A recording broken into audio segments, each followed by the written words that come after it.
don't just watch SEC football here. We talk the talk, and we're going to head up to 550 AM Talk Radio in North Atlanta and see what they have to say. I guess the big question in this neck of the woods is, what is the situation with the Georgia Bulldogs? And Mark Richt doesn't forget how to coach in 2 years. I think we all know that.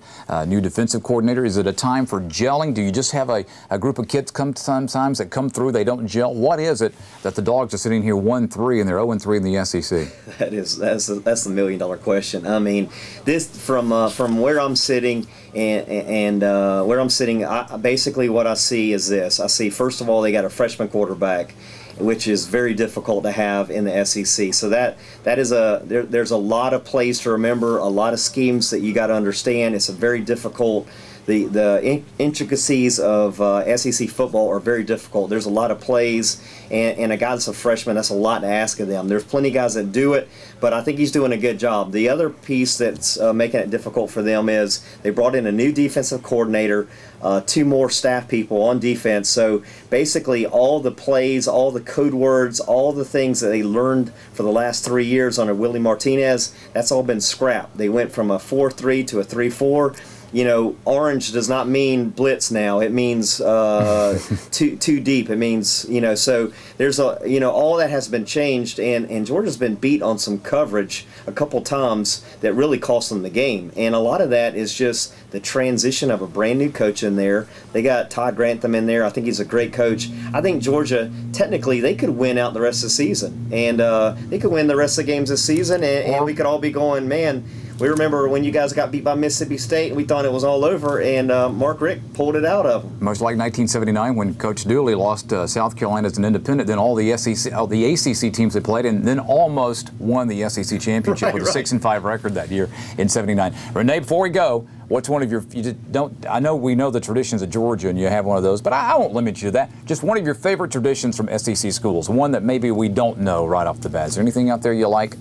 My girlfriends and I may go for a breakfast of All-Stars or Champions, as you say. That might be one of our favorite things to do. I don't know if that'll make TV, but that might be one of our fun things to do back in college. Very good, very good. That's great. All right, the show's coming on Saturday morning, 8:30, ESPN2. That's right. All right. That's right. Hey, we'll be checking this out. That's great. Bill, you just dominated the whole conversation up here, man. I just, you know, a win speaks for itself. That's right. When you win, you don't have to say that listen much. to this. I'm with you. That's right. One of our favorite traditions in Florida, winning. So we'll do it again this weekend, even if it's on the road.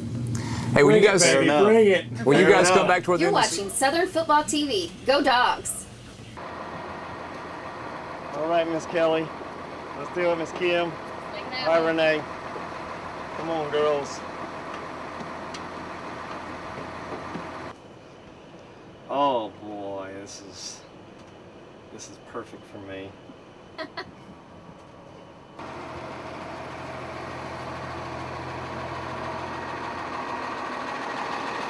Straight, and she's driving too fast. And the neighbor would always be like, "Your dog's really driving fast today." I'm like, Rudy, it's Jay Holgate. How you doing, man? Good. How we doing?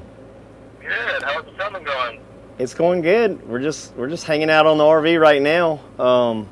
Renee's asking me about sponsors, so I'm just kind of checking in with you. How's it going with our sponsors? Well, I'm glad you called, man. We should be good. I got 2. I'm waiting for a couple of checks from them, and we do have one big sponsor that he had a request. What is that? Well, they wanted to see if we could, if they could see more of Renee a little bit more. Right. Here in the background. Me in the background. Oh man, that's crazy. Well, I tell you what, if they're a big enough sponsor, I'll carry Renee's bags. So you just lock it down. Hey, I'm Jay Holgate with Southern Football TV. If you want to check us out online, go to www.secsportsreport.com. We'll see you there. Southern Football TV is sponsored by Mag Pro Sports Cream. For faster muscle recovery, use Mag Pro. Green Express Couriers, Atlanta's only eco-friendly courier. Go green with Green Express. And footballspeakers.com. Call Football Speakers for your next event. We all know that the Georgia Bulldogs have had a pretty rough start to the season. We're going to get to the bottom of this. We're going to talk to Bill King with the Atlanta Journal-Constitution and get what he really thinks is going on this season. Bill, how are you doing today? I'm doing pretty good. Me- Well, to be expected. I know it's been a rough couple of weekends, but I got a couple Georgia Bulldog girls here with me, and they just want to hear from the main source what exactly is going on down in Athens and what we can expect in the future. Well, I think we've got some problems that need to be taken care of. On offense, basically, the offensive line, which was expected to be a strength of the team this season because they were extremely experienced, has underachieved very badly, which is mainly meant we haven't had a running game that's very consistent.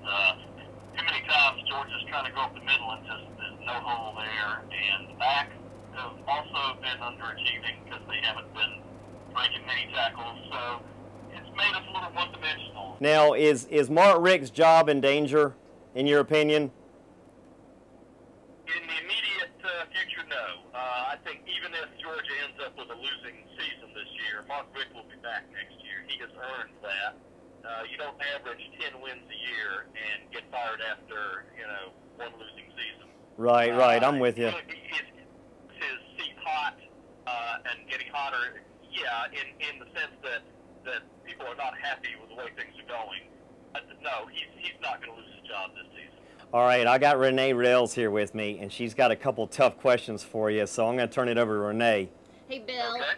I've got my pom-pom ready, but I need to know, can the dogs win out? And if they can, how are they going to do that?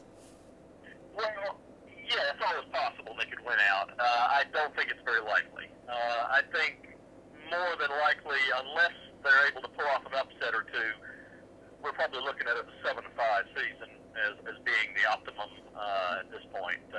I think it's,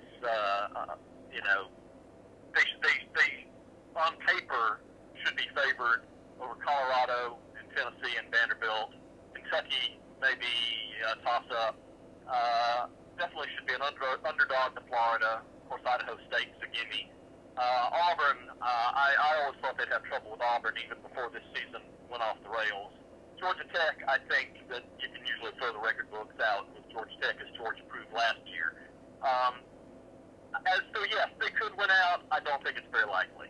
Bill, we sure enjoy reading about you, reading your stuff in the Atlanta Journal. We appreciate you coming on, and thank you for your time today. You're the best source that I have for Georgia football, so keep up the good work. Well, thanks. I'm always happy to talk about the dogs. All right. Thank you, sir. Have a good day. You're watching Southern Football on ESPN2. Go Bulldogs! Thanks for watching Southern Football TV. I'm Jay Holgate. And I'm Renee Rails. We want to give a special thanks to Auburn University for their hospitality. They sure were great, weren't they? Well, make sure you check us out at secfootball.tv. Drop us a line. Let us know what you think. And make sure you tune in to our next show. Thanks so much for watching. Cool. Good job. That was great. I liked it. All right. So what's the deal with your...